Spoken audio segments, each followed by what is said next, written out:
Houthi विद्रोही। Israel युद्ध की कथा बदल जाएगी। हमास के समर्थन में हूथी विद्रोहियों ने दाग दी मिसाइल। नेतन्याहू की ट्रिपल एच कसम। हमास, हिजबुल्ला और हूथी का अंत तुरंत। युद्ध घनघोर होने की 100% गारंटी।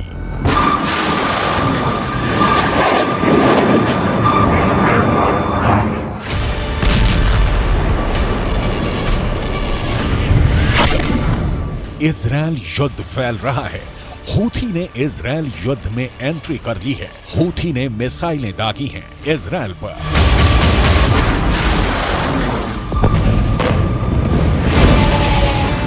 एक, दो, तीन, ये तीनों क्रूज मिसाइलें हैं। अमेरिका के रक्षा विभाग का दावा है कि हूथी ने इजरायल के खिलाफ ड्रोन भी छोड़े हैं। मतलब इजरायल का एक और पुराना दुश्मन जाग उठा है। हमास की तरह इजरायल के इस दुश्मन को ईरान ने ही खड़ा किया है।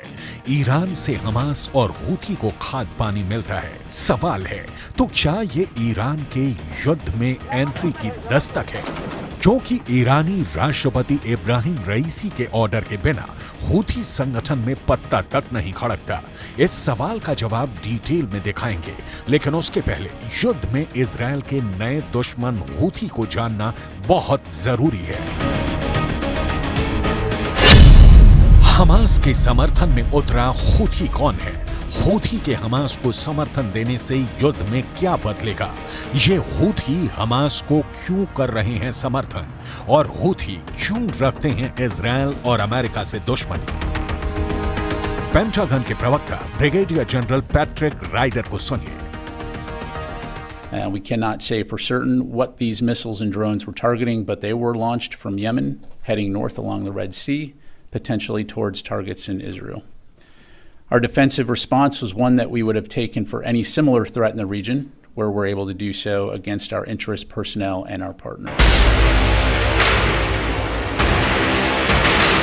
अमेरिका के जिस युद्धपोत यूएसएस कार्नी ने हूथी के मिसाइलों को इंटरसेप्ट किया, इन्हें नष्ट कर दिया, यूएसएस कार्नी इस वक्त लाल सागर में तैनात है। लिहाजा लाल सागर और युद्धपोत यूएसएस कार्नी के वहां होने की वजह की डिटेल आगे समझेंगे। पहले हूथी, जिसकी इजरायल वॉर में एंट्री ने परिस्थिति और भी गंभीर बना दी है। इजरायल के ऊपर हूथी के मिसाइल हमलों का रूट देख लीजिए, क्योंकि ये क्लियर हो सके कि अगर मगर नहीं, हूथी युद्ध में हमास के समर्थन में कूद चुके हैं।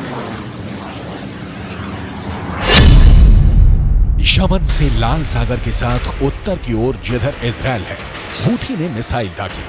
वो तो अमेरिका की युद्धपोत ने इंटरसेप्ट कर लिया और पानी में गिरा दिया।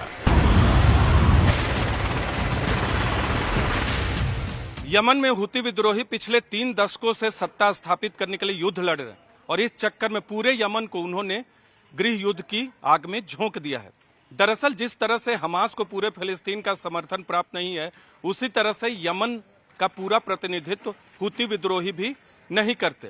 हूथी विद्रोहियों की लड़ाई यमन के उस सरकार के खिलाफ है जिसे सऊदी अरब के नेतृत्व वाले गठबंधन का समर्थन प्राप्त है। हूथी विद्रोहियों की खूनी कहानी को उसके विस्तार में देखने से पहले देखिए कि हूथी विद्रोहियों पर किन किन देशों ने लगाया है प्रतिबंध। इन देशों में हूथी बैन है। एक तो खुद यमन है, दूसरा है सऊदी अरब, तीसरा है संयुक्त अरब अमीरात और चौथा है मलेशिया।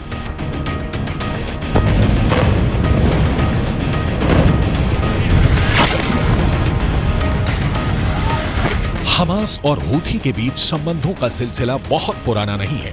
हूथी विद्रोही यमन को जला रहे हैं क्योंकि इनके पास हर मुद्दे का जवाब हथियार है, और ठीक यही प्रदर्शित किया हमास आतंकियों ने।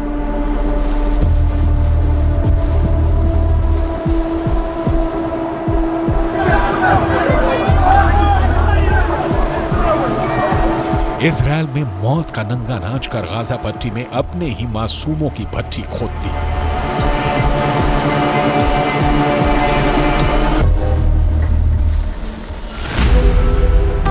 दिन का तिनका जल रहा है गाजा, ऐतिहासिक गाजा। तिल तिल कर मर रहे हैं गाजा पट्टी के बाशिंदे।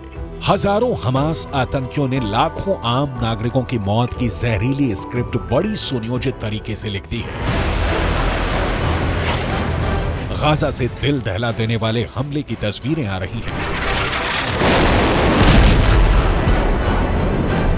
आपको आगे दिखाएंगे कि हमास के समर्थन में हूथी विद्रोही ही नहीं उतर आए हैं, बल्कि सीरिया और इराक से भी हमले शुरू हो गए हैं। अमेरिका की खाड़ी में तैनाती के बावजूद हमास को हौसला मिल रहा है, लेकिन अभी हूथी विद्रोहियों का इतिहास।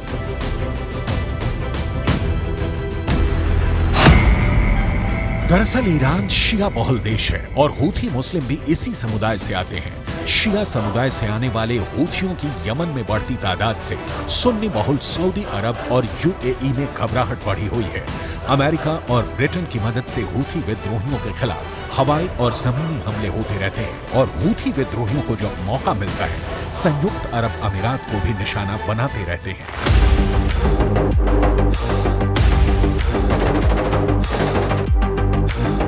इसका असर ये हुआ है कि यमन अब युद्ध का मैदान बन चुका है। सऊदी अरब, यूएई की सेनाओं का सीधा मुकाबला हूथी विद्रोहियों से है। हूथी 1980 के दशक से एक्टिव है।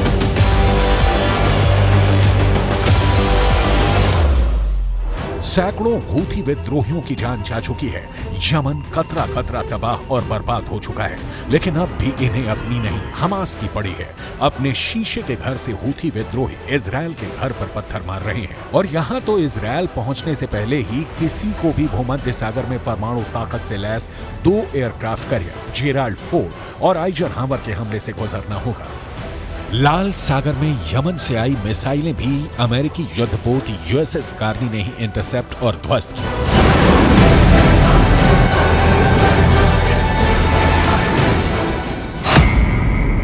युद्धपोत यूएसएस कार्नी एक डिस्ट्रॉयर है। इसका इस्तेमाल हवाई हमले रोकने या पानी और जमीन पर हमले के लिए होता है। ये 1991 से अमेरिकी वायुसेना में सेवाएं दे रहा है। इस पर हमेशा 329 नौसैनिक तैनात रहते हैं और इसकी रफ्तार है 55 किलोमीटर प्रति घंटा। इजरायल युद्ध में समर्थन और विरोध की तस्वीरें पल पल बदल रही हैं। नया समीकरण दिख रहा है।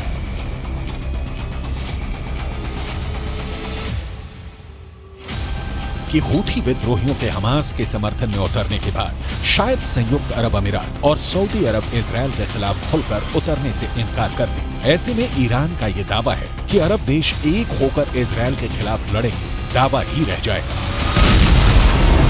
खाड़ी में सऊदी अरब और संयुक्त अरब अमीरात दोनों शक्ति हैं। हूथी के नाम पर ये दोनों देश ईरान को कतई समर्थन नहीं देने वाले, लेकिन ईरान को पुतिन और शी जिनपिंग से भी उम्मीदें हैं।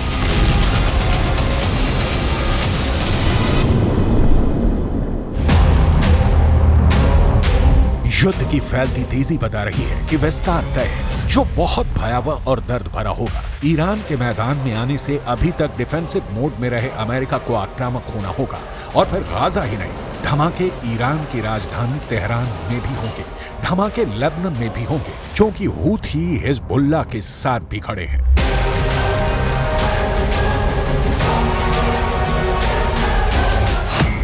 असल में ये है कि इजरायल के खिलाफ ट्रिपल एच मतलब हमास, हिजबुल्लाह और हूथी।